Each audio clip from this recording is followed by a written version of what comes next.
Ang sinabi naman ni General Browner, hindi kami bulag, hindi kami pipi. Mag-rally kami kontra kay Ferdinand Marcos na lolo mo. Marcos magnanakaw. Marcos magnanakaw. Marcos magnanakaw ang Marcos. Bad news mga kabisdak, pambihira. Si former President Duterte natagpuan walang malay sa kanyang detention center. Grabe na po talaga itong ginawa ni Bongbong Marcos kay Tatay Digong. Walang kapatawaran ho ito. Lahat ng mga Duterte paniguradong galit na ngayon kay Bongbong Marcos sa nangyayari ngayon kay Tatay Digong. Hindi lang mga Duterte, kundi maraming Pilipino. O ito, meron di umanong kudita na mangyayari sana noong nakaraang September 21. Ibinunyag po mismo yan ni Browner. Kutya, hindi pa nangyayari. Sana nangyari na para makalaya na tayo sa kuko ng mga kawatan. Attorney Rowena Guanzon pinatos itong si Sandro Marcos. O ito yung maganda. Pag-usapan natin sa dulo. Kasi hinamon itong si Ma'am Rowena Guanzon na magbasa daw ng konstitusyon. Sagot naman ni Ma'am Rowena Guanzon, dumidi muna di umano itong si Sandra Marcos at tinawag pang bading. At tinawag pang naglabas pa ng marshmallow. Marshmallow daw ang utak ni Sandro. Putsa, mukhang hindi po natin kayang tawanan po mga kabisdak itong nangyayari kay former President Rodrigo Roa Duterte. Pero bago ang lahat, palike po muna, pa-share, pa-subscribe at pakipindot po ang inyong notification bell upang lagi po tayong updated sa ating mga video. Grabe. Kakapost lang po ni Vice President Inday Sara Duterte tungkol sa nangyayari kay former President Duterte. At kumakalat na po ngayon sa mainstream media. Si former President Duterte natagpuan walang malay sa kanyang detention center. Nakakalungkot dahil hindi po deserve ni Tatay Digong yung nangyayari sa kanya. Hindi po deserve ng isang former President Duterte na nakipagbuno sa mga kawatan sa gobyerno, sindikato, mga durugista noong panahon ho niya. Binigyan po tayo ng malayang bansa. Binigyan po tayo ng ligtas na bansa. Subalit nakakalungkot, bakit ganito ang sukli ng maraming Pilipino? Papayag ba tayo dito? Alam niyo ho, itong nangyayari kay Tatay Digong, walang kapatawaran ho ito. Sagad sa buto hanggang sa huli-hulihang lahi ni Bongbong Marcos.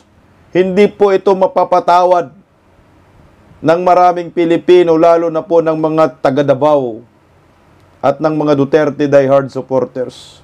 Hindi na po ito makatarungan Ito po yung official statement ng ni Vice President Inday Sara Duterte na pinost po niya sa kanyang FB page mismo ni Inday. Na bahala na po si si Inday Sara tungkol po sa natuklasan po niya. Narito po, statement on humanitarian concerns in relation to the continued detention of former President Duterte dated September 27, 2025. The Philippine government's admission that a so-called welfare check was surreptitiously conducted confirms that the ICC has allowed agents of the government that abducted former President Rodrigo Roa Duterte to intrude upon him and exploit his frail and compromised health. This is nothing less than abuse of power against a vulnerable individual. Kaya pumunta lang yung mga hinayupak na yun doon sa sa detention center, tapos ito na yung nangyayari kay Tatay Digong. In addition, credible information received by the family from hospital sources reveals that former President Duterte had to be subjected to laboratory test after being found unconscious on the floor of his room. The family was not informed of the accident, and no explanation was given.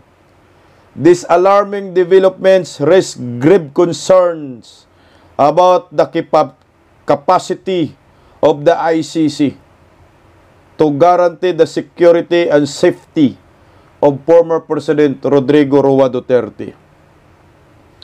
Even the most basic care for the complaint of an ingrown toenail, easily treatable, cannot be done swiftly.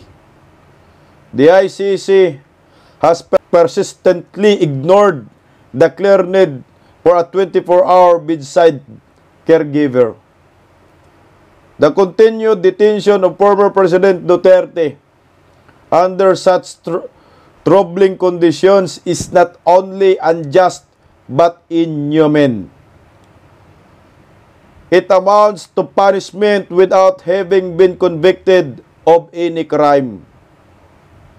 If the ICC to remain true to its mandate as a court of justice, it cannot turn a blind eye to the health and wellness condition of former President Rodrigo Roa Duterte.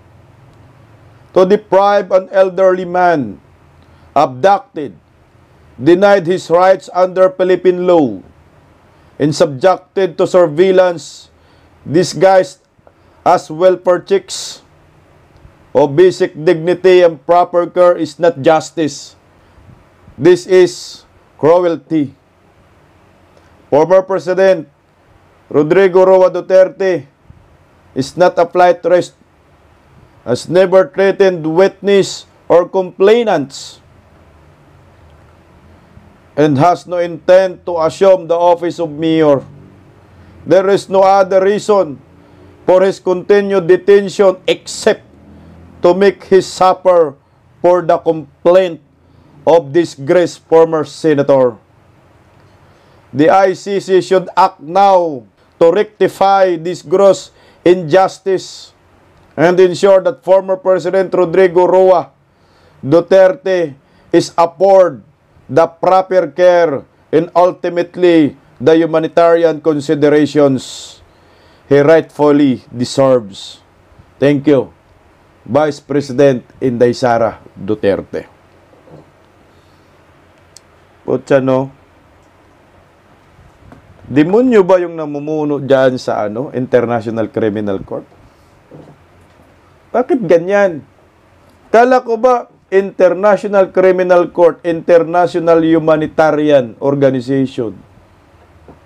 Pero bakit dumating pa sa punto na si former President Duterte, putsa, hindi nyo naasikaso yung kalusugan, nawalan ng malay at hindi pinaalam sa pamilya? O saan yung impormasyon ni Vice President Inday Sara nang gagaling sa mga hospitals na lang, mga concerned citizen? Dapat itong International Criminal Court parusahan ho ito. Dapat sila po ang makulong habang buhay, dapat hukom bitay. Mantakin mo, ikaw na nanawagan ka ng humanitarian rights. Pero ito maliwanag, paglabag na po sa karapatan ni former President Rodrigo Roa Duterte, yung nangyayari. Papatayin nyo yung matanda. Bongbong Marcos, talagang walang kapatawaran ho ito. Hindi deserve ni former President Rodrigo Roa Duterte. Nasasapitin niya po ito. Kahit man lang ingron lang, magputol ng mga kuko, hindi daw magawa. So hinayaan talaga si Tatay Digong, kawawa naman tong matandang ito. Sipin nyo yung sinampang kaso kay Tatay Digong. Sabi, crime against humanity. Paano po nagkaroon ng crimes against humanity? 3 counts of murder, hindi kaya nating litisin dito sa ating bansa. Bugukan ni Malcang Jr. ka. Malapit na yung karma sa pamilyang Marcos, konti na lang. Sana man lang ang mga Pilipino mag-react dito. Natagpuan walang malay sa detention center sa sahig. Si Tatay Digong. Ano to, nadulas? Sa sahig? Kasi nga si Tatay Digong, wala na talaga. Parang rugi na ba siya pag naglakad? Nanginginig na nga, kaya nga may tungkod si Tatay Digong. Hirap na talaga siya. 82 years old, kinulong. Wala pong kapatawaran to, kalabisan na po to. Tama po itong sinabi ni Vice President Inday Sara Duterte. Ito ay kagagawa ng mga demonyo na. Hindi po ito kagagawa ng isang ordinaryong organisasyon, isang ordinaryong tao. Ano bang lakas ni Tatay Digong para makapahamak sa sangkatauhan? Wala na ho eh. Ito ay bunga lamang ng obsession ni Bongbong Marcos at nakipagsabwatan kay Antonio Trillanes. Yari talaga kayo. Pag anong mangyayari kay Tatay Digong, hindi ho talaga kayo mapapatawad ng mga Duterte at ng maraming Pilipino. Lalo na ngayon si Kung Pulong, galit na galit. Tinawag na bangag at pisot itong si Bongbong Marcos. Kung meron mang merong mang parusa dito sa taong ito kay Bongbong Marcos na mas higit pa sa kamatayan, dapat yung parusa kay Bongbong Marcos eh. Dapat yun ang parusa sa mga traidor. Isipin nyo, pinalibing yung tatay nila na more than 20 years maaagnas na ang mga bugok. Maaagnas na sana. Si Tatay Digong lang ang nagpalibing. Pinapanalo pa ang mga hinayupak sa eleksyon 2022 naging presidente nakabalik sa Malacanang ng mga Duterte. Ang sokle o tsaka demonyuhan. Ang sokle, kagaguhan, kapahamakan ng Pilipino, kapahamakan ng mga Duterte. Nakakalungkot dahil ako, nakasalamuha natin si Tatay Digong. Napakabait ni Tatay Digong sa personal talaga. Tatay na tatay po siya pagkausap mo. Yung mura niya sa mga media, sa kamera, wala po yan. Sa actual, pag nag-uusap po kayo. Tatay po talaga siya. Kaya ganito lang po kami, mga DDS, mga vloggers, na talagang depensa to the max ang ginagawa namin kay Tatay Digong dahil tunay po siyang bayani na hindi deserve ng dating presidente ang nangyayari sa kanya ngayon, ang kanyang naranasan ngayon. Hindi kawatan si Tatay Digong, hindi kurakot si former President Duterte gaya ng kakurakot ng pamilyang Marcos na gusto nang limasin ang lahat ng kaban ng bayan. Ikaw, Pilipino ka, marinig mo yung mga balitang ito na si Tatay Digong ay natagpuan na lang ng walang malay sa sahig. Come on! Hindi ba tayo nasasaktan? Hindi ba tayo nagagalit dito? Ito ba ang sukli ng mga Pilipino sa pagmamahal kay Tatay Digong, lalo na sa mga OFW, na pag nasabingit ng kamatayan sa ibang bansa, nililigtas ni Tatay Digong para hindi mabitay? Within 24 hours, nire-rescue ang mga OFW sa panahon ni Tatay Digong pag sila'y nasaktan ng kanilang demonyong amo. Si Digong, ang nangyayari sa kanya ngayon ay talagang hindi po ito makakalimutan nating lahat. Na ang may gawa ay ang pamilyang Marcos. Mula noon hanggang ngayon, mga salot ang mga animal na ito. Hindi na lang na nakudita yung hinayupak na ito, no? Sana nakudita na lang. Kamuntika na lang pala masipa ang hinayupak na ito noong September 21. Naalala po ninyo noong pumunta sa Camp Aguinaldo itong mga retired militar. Meron na pala silang pinagkasunduan. Pero ang nangyayari sa'yo, Browner, bahag ang yagbols mo o di kaya bayad ka. Sino ba ang mamahalin natin? Itong mga kawatan sa gobyerno? Itong mga nagpapahirap sa bayan?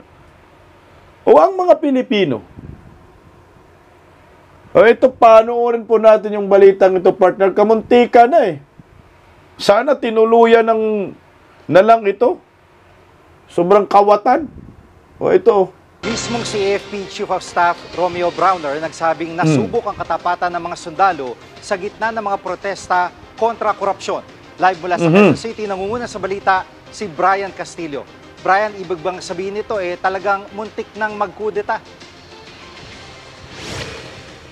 Jiggy, himay muna natin yung naging pahayag nitong si AFP Chief of Staff General Romeo Browner Jr. Ilang araw nga matapos yung nangyaring malawakang kilos protesta kontra korupsyon noong nakaraang linggo. Nakapaloob yan doon sa sinulat na column nitong si Browner sa Philippine Daily Inquirer na na-publish noong September 23, ilang araw matapos nangyari yung malawakang protesta. Sabi niya, ay narinig niya yung panawagan ng publiko at nakita niya sa mga mata ng mga tao yung galit. Naramdaman daw niya yung galit sa puso ng bawat sundalo dahil lahat naman daw talaga ay magagalit sa nabulgar o nabuking na issue ng malawakang korupsyon sa gobyerno. Dagdag pa ni Browner ay naharap sa pagsubok o sinubok ang kanilang hanay noong araw na nangyari yan noong September 21. Naharap daw sila sa parang crossroad kung saan ang AFP ay pinapili kung manatili ba sila sa naging tapat kanilang tungkulin o kaya naman ay pakikinggan na yung panawagan na sila ay makialam na sa issue.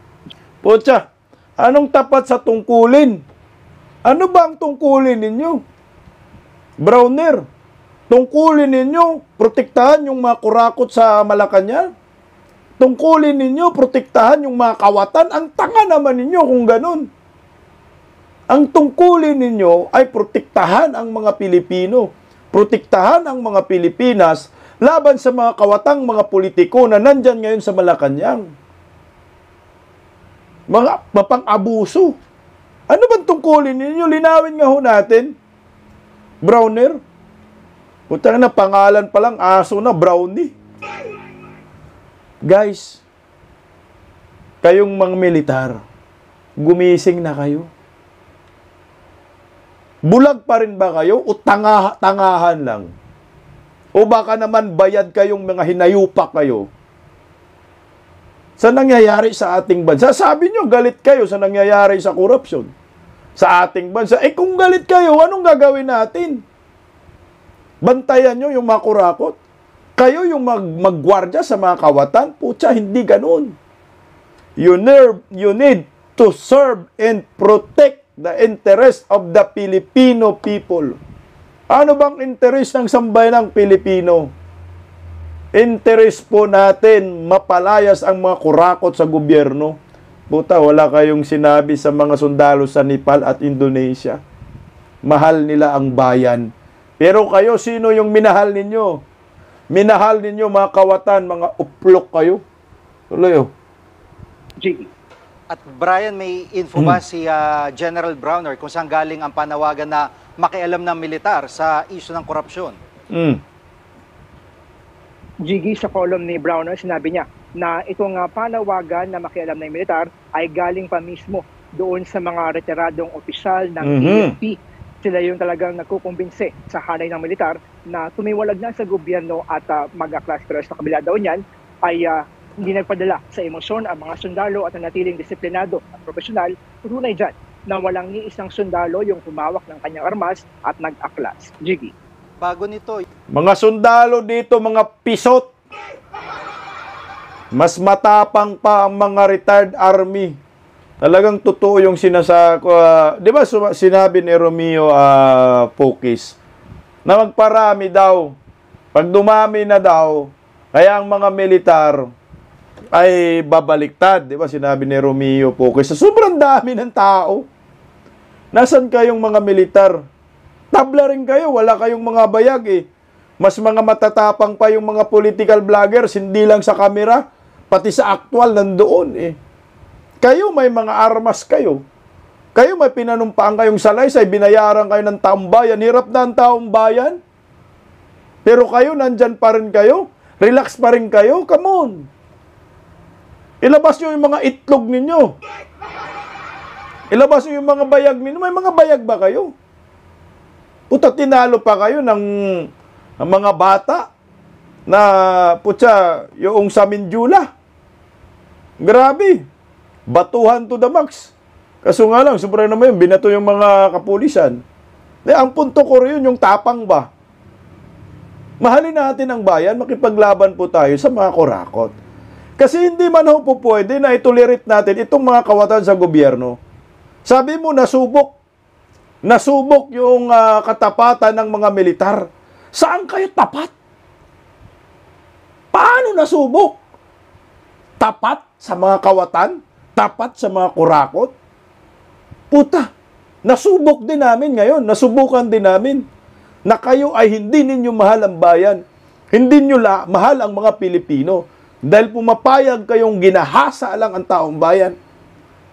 Pumapayag kayo na ang kaba ng bayan ay nililimas lang ng Marcos government. Mangungutang pa ang mga hinayupak. Come on! Gumising kayo. This is the time na magkaisa ho tayo. Hindi po pwede na kami lang lalaban sa korupsyon. May papel kayo bilang isang Pilipino, bilang isang sundalo. Kayo dapat ang mamamagitan. Kayo dapat ang tumulong sa mga Pilipino tuklasin ang mga kurakot sa gobyerno. Tinalo kayo ni Tinalo kayo ni Orly Gutisa, ang tapang-tapang, yung retired Marine na pumunta sa Senado. Kayo.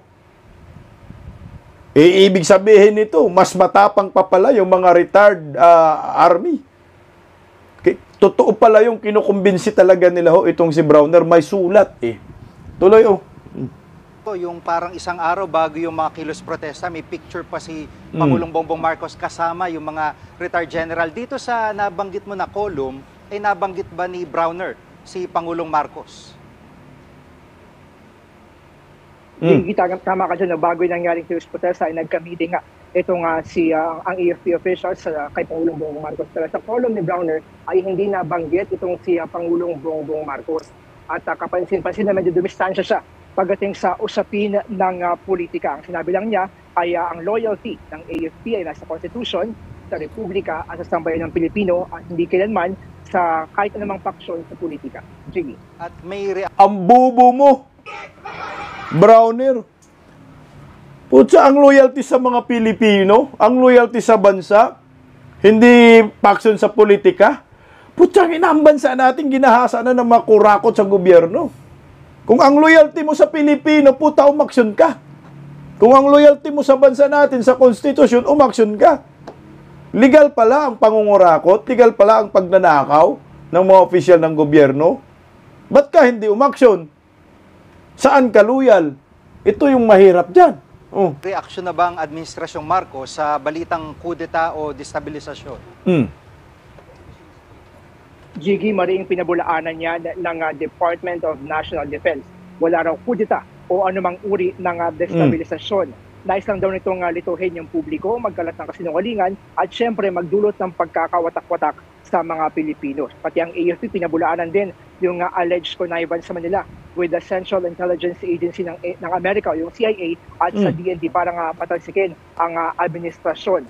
Jiggy, tiniyak ng Department of National Defense at ang Armed Forces of the Philippines na sila ay nananatiling tapat sa kanyang sinumpaang tungkulin at nakatuon sa mas mahalagang bagay, which is ito nga, yung hinaharap nating issue sa West Philippine Sea at sa pagbabantay sa ating teritoryo. Jiggy. Alam nyo po, kayong mga militar, pag nahuli kayo ng hakbang dito, hindi lang naman kawawa tayong mga Pilipino. Hindi lang naman kami kawawa, pati kayo. Pati pamilya ho ninyo, kawawa dyan, kapwa-puhan ninyo, yun yung kawawa. Pagpabingi-bingihan lang din po kayo sa nangyayari.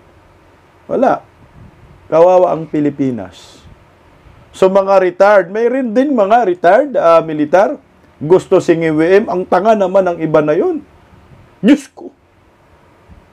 Kurakot. First time in the history, 1.2 trillion. Flood control pa lang yan. Okay pa rin kayo? Come on. Kaya ako, mas bilib pa ako dito sa mga retired na mga militar na pumupunta sa EDSA. Kagaya ni Mitran, itong Scout Ranger. Pakinggan natin si Mitran dahil nakausap din talaga nila si Browner daw talaga. Ito nagkwento siya dito. Pakinggan natin. So normally, ang administrasyon, sino ba ang humawak sa administrasyon? Yung Pangulong Marcos. So, biruin nyo gusto niya lang manatili sa posisyon. Gagamit siya ng dahas. Paglaban-labanin niya ang kapwa Pilipino. Gaano katindi ang pag-uugalin nito? Kaya nga ako sa totoo lang, babanggitin ko mga kababayan ko, ako ay Marcos loyalist. More or less 6 million ang naitulong ko sa Pangulong Marcos Jr. Nang akala ko ay katulad siya ng ama na pag namamali siya ay kinukurik niya. Katulad talaga siya sa kanyang ama Mitran. Hinayupak. Magnanakaw. Kurakot yan. Pareho po sila dyan. Ito ngayon wala na. Wala na sa pag-asa ng ating bayan. Wala na pag-asa habang si Pangulong Marcos ang nakaupo. Mauubos ang kaban ng bayan. Dahil siya mismo. Dahil siya mismo ang utak at pag-uutos. Yung investigasyon na yan, kunwari na lang yan. Immaterial na yung mga investigasyon na yan. Gagawa kami ng paraan na mas matindi pa ang aming investigasyon gagawin dyan. Opo, Colonel, may singit ko lang po. Kasi nga, itong investigasyon din ngayon dyan sa Senado ay may tatawag din na in aid of legislation. Sa tingin nyo po, ano po kaya ang dapat gawin? Kung hindi man ma-zero yung corruption, at least maagapan at mahirapan yung mga korap na makapagnakaw po ng pera mula sa taong bayan. Kung pagbabatayan po yung mga revelasyon ngayon, yung mga sinasabi po na mga sangkot at nagsasabi sila kung ano ba yung nagiging modo, sa tingin nyo po, ano po kaya ang dapat baguhin sa umiiral natin na batas na minsan ay nalulusatan at nahahanapan din ng butas po, Colonel? Alam mo, kaibigan, mga kababayan ng Pilipino, wala nang pag-asa. Kahit anong gawin natin, wala nang pagbabas. Wala nang pag-asa, wala nang pagbabago yung mga nangyaring korupsyon sa Pilipinas. Kaya dapat tuldukan. Paano natin matuldukan ang korupsyon? Kinakailangan mabago ang sistema.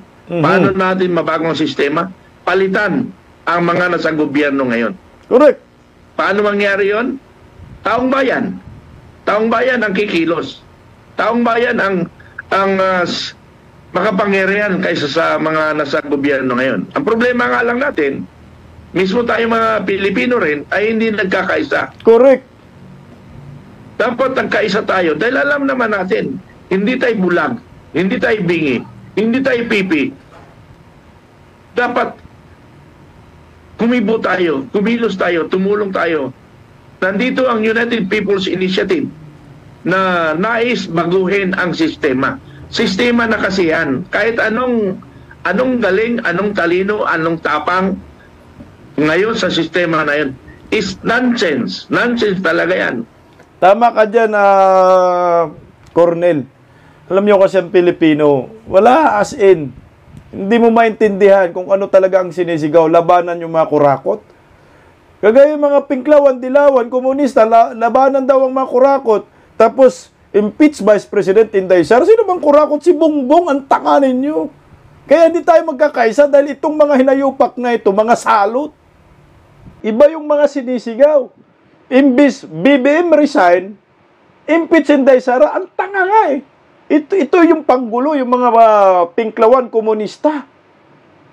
Yan ang nakakalungkot. Hindi nagkakaisa. Ang linaw-linaw Under Marcos admin, ang sangdamakmak na korupsyon, kahit mula pa nung senior at saka junior, ito yung nakakainis dyan. Tuloy po, Cornel. Kaya wala na ako, alam sa totoo lang, wala na ako tiwala sa gobyerno. Kaya nga, nandito kami ngayon sa kalye, nagsisigaw para sa karapatan ng bawat Pilipino. Wala na, hindi na natin maasahan ang gobyerno. Correct. Hindi na natin maasahan. Sino ang gobyerno ang maasahan natin? Kaya nga, nung aming pag-uusap kay General Browner noon, nang kami nakipagpulong, ang sinabi naman ni General Browner, hindi kami bulag, hindi kami pipi, hindi kami, hindi kami bulag, hindi kami pipi. At, ano pa isa? Manhead. Yun, nabanggit niya yun. Pero may dinugtong nung isang kasama namin. Hindi rin kami manid. So,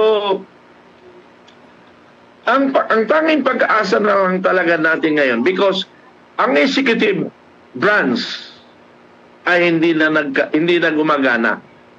Iba na yung gumagana ngayon. Kawalang hiya na.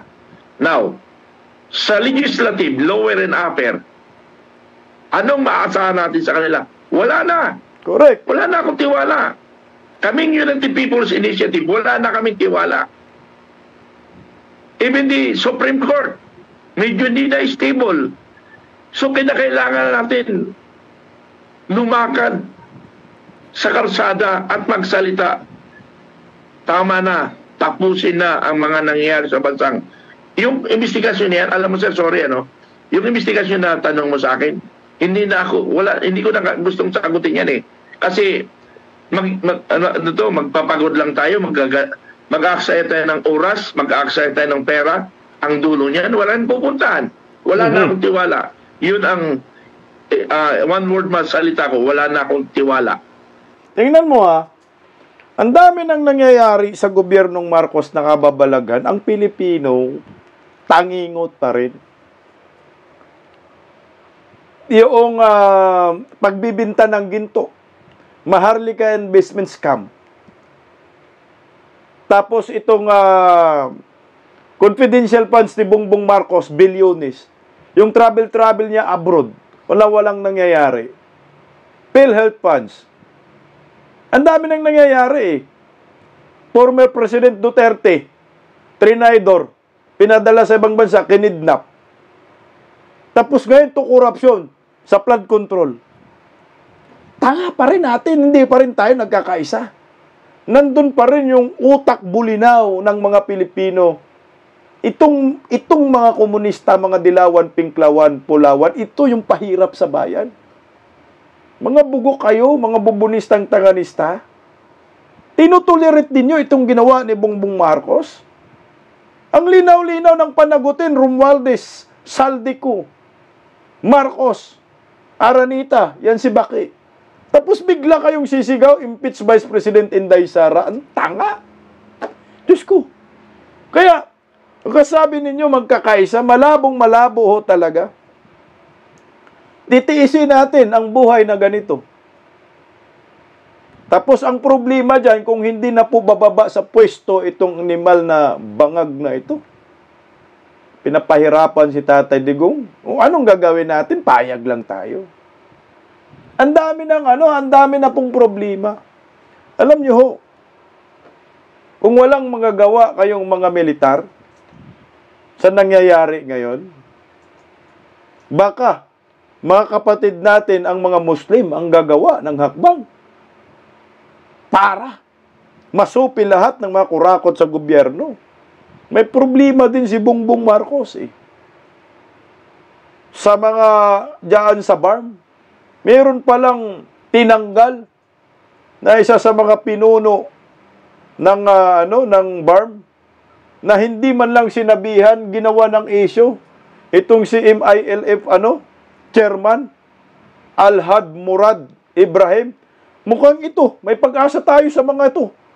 tunay na nagmamahal sa bayan. Pakinggan ko natin ang ginawa ni Bongbong dyan. Inalis na nila ako. This first, then nag-appoint sila ng chief minister. Then, i-appoint sana ako na member ng parliament. Hindi ko na kailangan. So, I resigned from the member as a member of. Pero inalis na nila muna ako as chief minister. So, very insulting naman yun. Alisin ka, so ibalik ka din. Nagiging below sa si dati mong posisyon. Sabihin nauna po yung... Nauna yung pag-appoint ko. Kuta mukhang ito yung pag-asa natin. Ginago rin ni Bongbong Marcos. Mantakin mo, inalis siya bigla. Tapos parang sinabi na, parang magiging legal yung pagtanggal sa kanya, magsumiti ka ng resignation. MILF na inayos ni Tatay Digong nung naging presidente siya. Wala na tayong mapuntahan. Wala na tayong kakampi. Lalo na itong nangyayari kay Tatay Digong, dapat nga nag-aalit ng taong bayan dito eh. Mga supporter ni Tatay Digong, nasan kayo? Yung mga natulungan, nagiging yusik, nagiging asik, kalimutan ninyo si Tatay Digong, kapal naman ang mukha ng mga yan. Buti pa yung mga normal lang na mga supporters na hindi nabigyan ng mga posisyon ni Tatay Digong sa panahon niya, nandito nakikipagbuno. Kahit man lang sa social media. Kaya bilib ako sa mga dyan, Jimmy Bundok, Miss Vivian, yung mga yan. Walang atrasan yung mga artista na sumusuporta kay Tatay Digong hanggang ngayon, bilib ako. Mahal nila, Giselle Sanchez, ganyan. Kung sino ba yung mga hindi nabigyan ng posisyon, ayan, talagang ipinaglalaban si Tatay Digong. Pero yung mga may posisyon sa panahon ni Tatay Digong, nga tarantado kayo, lumabas kayo, nasa na ba kayo, tamaan na kayo ng tamaan. Kailangan po natin suportahan si Tatay Digong. Manawagan po tayo. Kalampagin natin itong Palasyo de Polvoro na manhid. Na walang plano. Pero ngayon, si Tatay Digong, sabi naman ni Kaufman, hindi daw tumutol itong Palasyo de Polvoron sa interim release na request nila kay former President Duterte. Mga hinayupa kayo. Kung ano ang mangyayari kay Tatay Digong, mga Marcoses hindi mapapatawad. Hindi talaga yan mapapatawad, lalo na sa Davao, patay talaga mga Bisaya. Nako, mga Muslim, Maranao, Kaya kung gusto po ninyo na hindi sisilab ang galit ng mamamayang Pilipino, mahalo-halo na yan, pauwiin nyo si Tatay Digong Bongbong Marcos. Putya, pati paggupit ng kuko, hindi ba gupit-gupit? Nagupitan? Wawa naman si Tatay Digong, hindi deserve ni Tatay Digong dyan. Kaya ako, bilib ako sa mga artista na galit ngayon sa mga kurakot, except kay Vice Ganda, mga pinklawan, mga buisit yan eh. Lalo na yan si Kemcho. Bisaya pa naman sana, Cebuana, pero ang ugaling tambaluslos din eh. Ito, pakinggan natin yung galit ni Bayani, Agbayani, Ako po'y nananawagan sa ating legislative branch ng government, sa ating mataas na kapulungan at sa ating mababang kapulungan ng Kongreso para po matigil na ang pagnanakaw kaban ng bayan ng mga ganid, swapang, makakapalang muka. Urgent po, gumawa kayo ng batas. Kung sino man pong nagtatrabaho sa gobyerno ang magnakaw ng piso hanggang trillion pesos, bitay ang hatol. Dapat lang. Kamatayan. Firing squad, lethal injection, batuhin sa flagpole. Silya elektrika. Gawin niyo po yan. Sana po gawin niyo. Kasi yung death penalty, ayaw niyo eh. Dahil kasama doon ang plunder eh. Ngayon, gawin niyo po ngayon yan. para pong awa nyo na po. Para pong matigil na po ito. Matagal nyo na pong ginagawa ito eh. Correct. Titus pa lang kami, nagnanakaw na kayo. Correct. Wala kayong kabusugan. Hanggang ngayon, nagnanakaw pa rin kayo. Correct. Ang gaganda na ng buhay nyo, magandang bahay, magandang kotse, sa mga ninakaw nyo nung araw. At kung mapapansin nyo, iisa lang ang apelido nyo. Correct. Marcos. Lolo nyo, tatay nyo, Kayo. kapatid nyo, pinsan nyo. Kawatan. Kayo ang nagnanakaw mula noon hanggang ngayon sa gobyerno. Ang kakapal ng mukha nyo. Naman, kapal mo lang. Alam mo, tama. Ito gusto ko lang dugtungan yung sinabi ni Bayani. Pitos pa lang kami, magnanakaw na kayo. Mula sa lulo ninyo, papa nyo, pati kayo, mga kawatan kayo. Isa lang ang apelyido ninyo, Marcos. Mga hinayupa kayo. Sila lang. Nagpapalitan lang yan, mga dilawan, mga pulawan, mga kawatan sa kaba ng bayan. Masaya tayo dito. Okay lang kayo. Putya, kailangan po natin magkaisa. Kailangan po natin labanan itong mga pinanggagawa nila sa atin. Sobra na ho ito. Hindi ba ho tayo, hindi ba ho tayo nakaramdam ng kahit man inis or galit sa mga ginagawa sa atin ng mga politikong mandaraya, lalo na itong pamilyang Marcos? Papayagan ba natin sila? Nangganituhin tayo, tarantaduhin tayo? Come on, wake up. Tumayo ka. Pag nilay-nilay ka, kumustahin mo buhay mo sa buhay nila. Mula noon sa lulo nila, sa tatay nila, pati ngayon sila, mga kawatan na sila. Ito ho yung katotohanan na hindi kailanman pwedeng pagtakpan.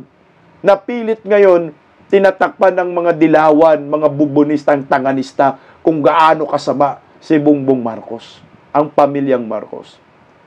Kaya ako, bilib ako dito kay Ma'am Rowena Guanzon.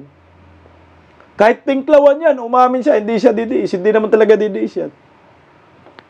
Matapang siya. Pati kapwa niya pinklawan, binibira niya. Kasama itong si Sandro, pinatos niya. Dapat lang. Kasi nga, pahirap sa bayan, itong pamilyang ito, itong apelyidong ito. Kaya, umahanga talaga ako kay Ma'am Rowena Guanzon. Dahil katotohanan yung mga sinasabi niya, real talk, ika nga. Wala siyang kimi-kimi. Pakinggan po natin itong si Ma'am Rowena Guanzon. Medyo mainit-init tayo. Ano muna tayo? Chill konti. Chill lang konti. Oh. Ito. Yung kampanya, sinabi ko, pag nanalo si Marcos, babalik ang cronyism. Correct.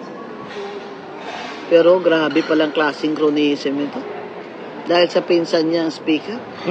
Ibang klase. This is the worst corruption of its kind all over the world. The world is watching us. Mismo mga congressman na gumagawa ng ating national budget, ang mismo they are looting our budget. Correct. They're looting the budget. They looted the budget. Grabe sila. Sumagot pala si Sandro sa'yo. Oh, sumagot ba? Tama. Ito yung sinabi natin, mga militar. Oh. Harap-harapan natin tayong ninanakawan. Saan ba kayo loyal? Sa kawatan? Diyos ko. Ito, sinagot niya si Sandro. Oh. Literal yung pagkaka-interpret niya sa message niya na yung about sa pagtakbo. Sabi niya, dapat daw basahin mo yung Constitution dahil 31 pa lang Patay kang Sandro ka. Hindi pa siya nasa tamang edad to run for senator above. Wala pa ba siya? Mukha naman siyang matanda eh. Tawa muna tayo, yawag siya. Hindi pa na 31 si Sandro. Mukha naman daw matanda. Matanda mo lang, budlat na ng mata. Ma'am Rowena, hindi natutulog eh. Antindi, no? Sarcasm, oh. Si 17. Basahin ko konstitusyon. Oy, Congressman Sandro. Huwag mo ako hamunin sa konstitusyon. Baka hamunin kita ng debate sa konstitusyon. Ha, anak? Patay. Papahiya ka sa akin. Anak, huwag kang ganyan. Huwag challenge ng mga constitutional law, local government, election law. Huwag na. Dumedi ka muna.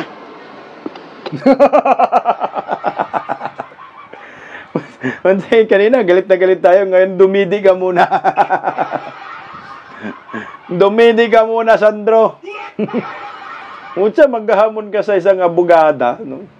Magaling, nagiging commissioner sa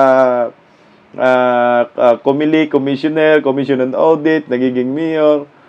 Tayo na, hahamunin mo, professor, buang doon si Sandro, no? Sandro, manguyot ka. Pero mukhang matatalo ka, Ma'am Rowena Guanzon, eh. Mayroon silang kakayanan na wala sa karamihan. Wala kay Ma'am Rowena. At wala sa mga Duterte. Alam niyo ba kung ano? Pagnanakaw. Putya, dyan talaga talo, Ma'am Rowena. Tuloy, Ma'am Rowena, oh. Bago mo ako i-challenge ng mga constitutional law na yan. Sino mo ba? Hindi mo kapat. Halika. Debate Patay tayo, na. Sandro. Yung kapi-kapi lang ba? Para ma-educate lang yung mga tao. Sino mo ba? Hindi mo kapat. Ma-educate mo mga tao, Ma'am Rowena. Sa kay Ma'am Rowena, may matutunan tayo. Pero kay Sandro Animal, baka matutunan tayo para paano suminghit ng pulburon. Di ba, ate, Ma'am Rowena? Wala kaming matutunan dyan kay Sandro. Ikaw na lang, pakinggan namin. Wala man, lus-lus yan. Hindi nga yan umubra kay Kiko Barsaga, eh. Tuloy, Ma'am Rowena. Younger. Ay, mas mahirap yung bar exam. Bakit? Number 6 ako sa klase ko, ah. Number ano ba siya? Oh, yabong nyo, ah. Saka mas mahirap ng panahon yun. Nakihirap itong panahon namin. Walang Xerox. Walang internet. Walang cheating. Mahirap, napamura ba, no? Mahirap talaga sa panahon ninyo, Ma'am Rowena Guanzon, no? Tama. Kasi wala pang Xerox that time, eh. Pero ngayon, matindi ngayon, sa panahon ngayon, ng EWM, eh. May singhot, hindi Xerox. Tuloy, Ma'am Rowena, oh. Marshmallow. Yung mga utak nyo dyan na laman, marshmallow. Tingnan nyo nangyayari sa marshmallow. Utak mo daw, ma'am, utak mo daw, Sandro Marshmallow. Ang tindi ng bardagulan, no? Kita nyo po yung marshmallow, ganito yung utak ninyo malambot. Ito, Rowena, oh. Huwag nyo nga ako mamanaman ng constitutional law. Sus ko po, baka. Ilang years kang professor sa UP? 8. Ilibro pa ako sa local government code. That's also constitution, part of the constitution. Part of political law. Talaga? Sinagot ako ni Sandro na I should read the constitution. Meron din namang libro si Sandro. Libro, Paano Sumingaw ng Pulburon. Ma'am Rowena.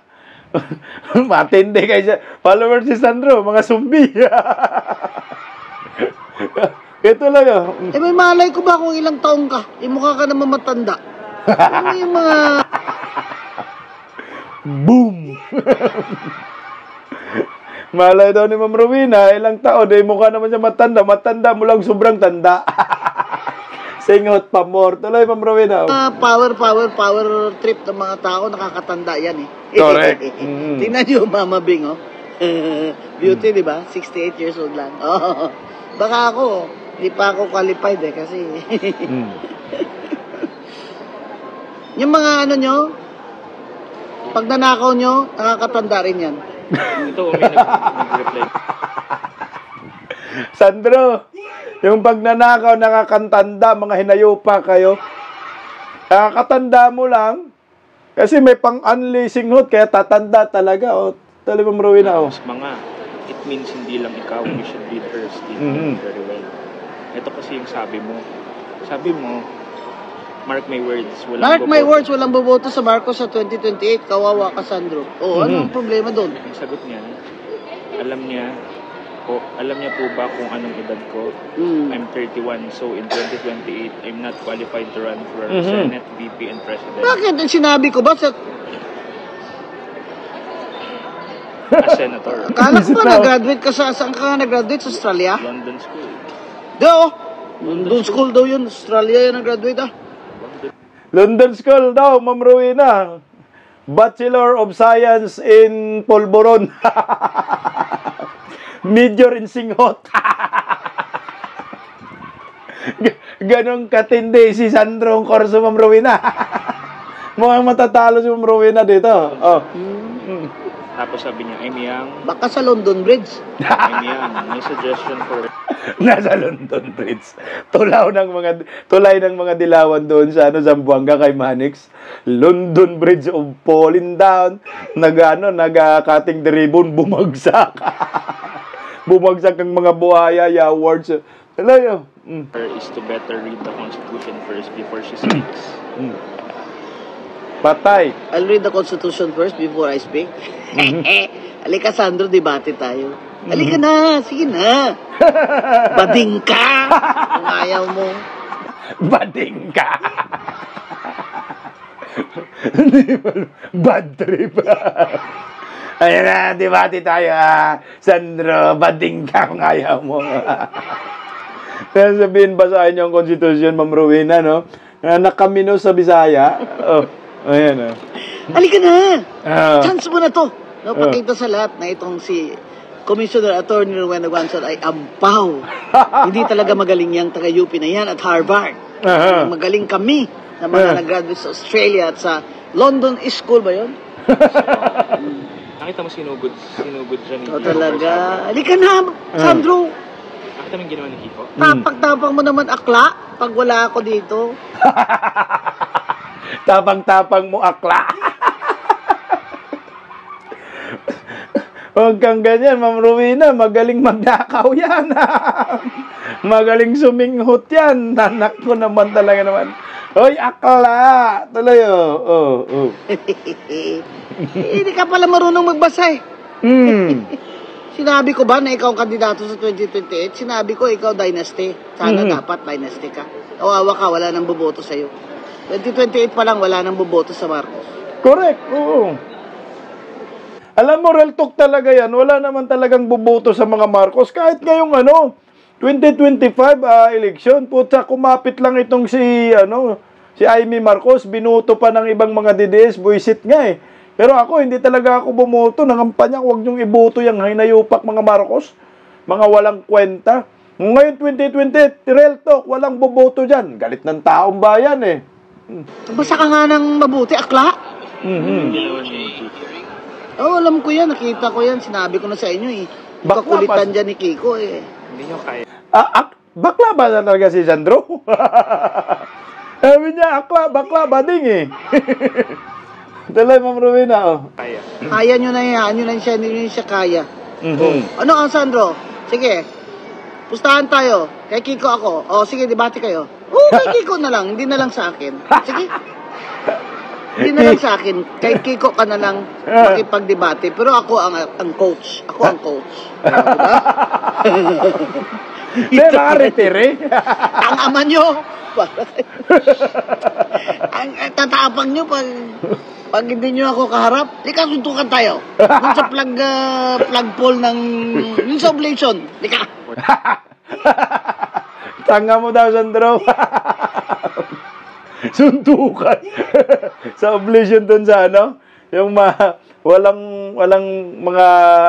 mga brief, walang mga short. Kita yung sandata ni Adan na kasing laki ng sili. Hinahamon ng boxing. Wala yan, akla naman pala yan, Ma'am Rowena eh. Tuloy Hindi, alam niyo yung sinabi ni Ma'am Rowena na akla, nakarating talaga yan kay Sandro.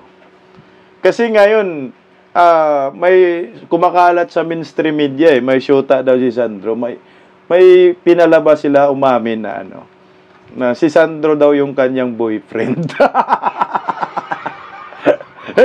Nasaktan si Sandro, sinasabi niya, bading ka, akla ka. Ma'am Rowena. Meron lumalabas kanina. Tingnan niyo po sa Daily Tribune, Inquirer. Ayun na, may nagpakilalang syuta ni Sandro. Dahil sinasabi niyang bakla siguro. Tuloy, Ma'am Rowena. 47,000. Yan si Kiko, sabi nyo, siraulo. Masira ulo ng mamabing nyo. Ayan na, Sandro. Masira ulo pala si Ma'am Attorney Rowena Guanzon.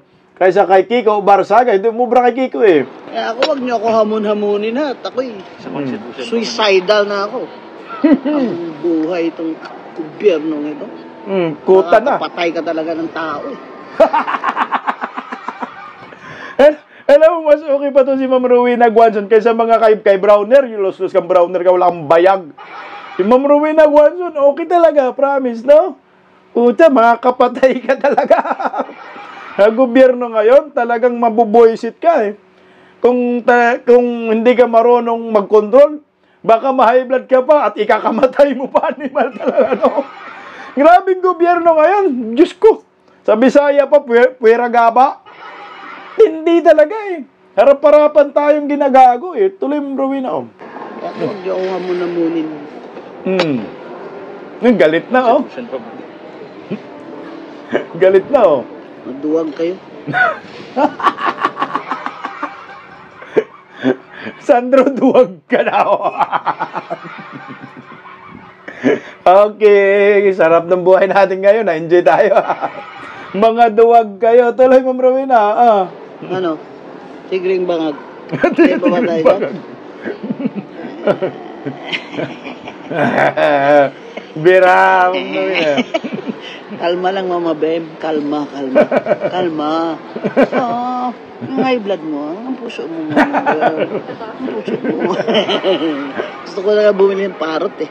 Tuturuan ko lang ng mga keywords, mga buhaya. Bibili ng parrot. Turuan magsalita. Salita, buhaya. Tapos kawatan, Marcos, ganyan, Ma'am Rowena, ituro mo.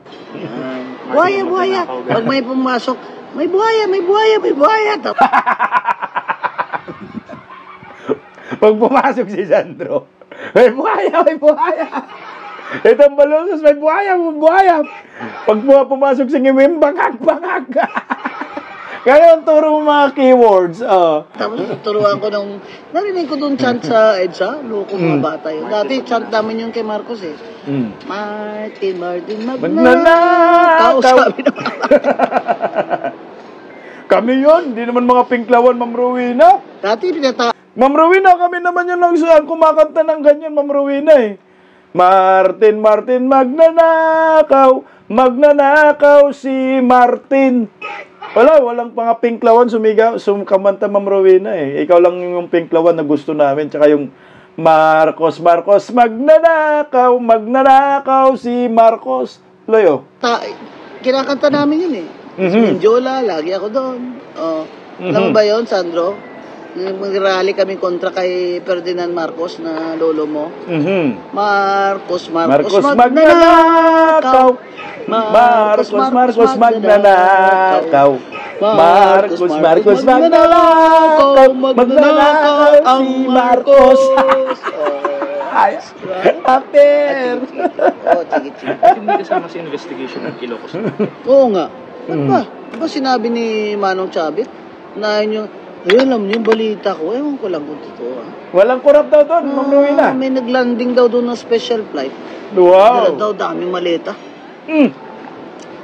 Malita ng basura, putang ina, ng baluslos na yun. Ang baluslos at saka si Palaka na yun. Ganyan na ang mukha ni Ma'am Rowena. Ludi. Buisit na buisit mga bangag dito, no? Mga bubunistang, tanganistang, loyalista ni Ngagba. Alam mo, palakpakan nga natin si Ma'am Rowena Guanzon. Mas matapang sa kay Browner. Mas may prinsipyo sa mga militar. Totoong nagmamahal sa bayan. Kahit pinklawan siya, kahit yung mga kakampi niya ay mga pinklawan, ayaw mag-resign si Marcos. Ayaw atakihin si Marcos. Pero ito, kumakanta pa ng Marcos magnanakaw. Ito ang tunay na nagmamahal sa bayan. Pero ikaw, Browner, shame on you. Yung ginawa ninyo kay Tatay Digong Marcos, Romualdez, Araneta, may kabayaran yan. At panigurado ako ang taong bayan ngayon nasasaktan. At panigurado ako ang mga Duterte ngayon galit na ho sa inyo.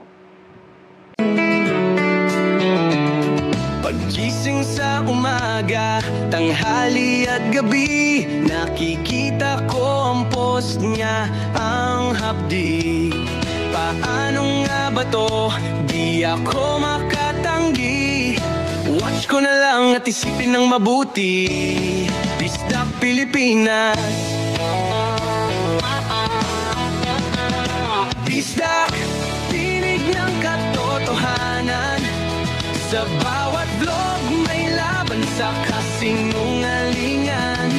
Mulat ang mata, gising ang masa. Bisdak Pilipinas, para sa bayan, gumigising sa diwa. Sa likod ng kamera, tapang ang dala, walang sinasanto kung mali ang gawa. Hinay-hinay, pero palaban. Boses ng tao sa digital na labanan. Bisdak, tinig ng katotohanan. Sa bawat vlog may laban sa kasinungalingan. Mulat ang mata, gising ang masa. Bisdak Pilipinas, para sa bayan, gumigising sa diwa.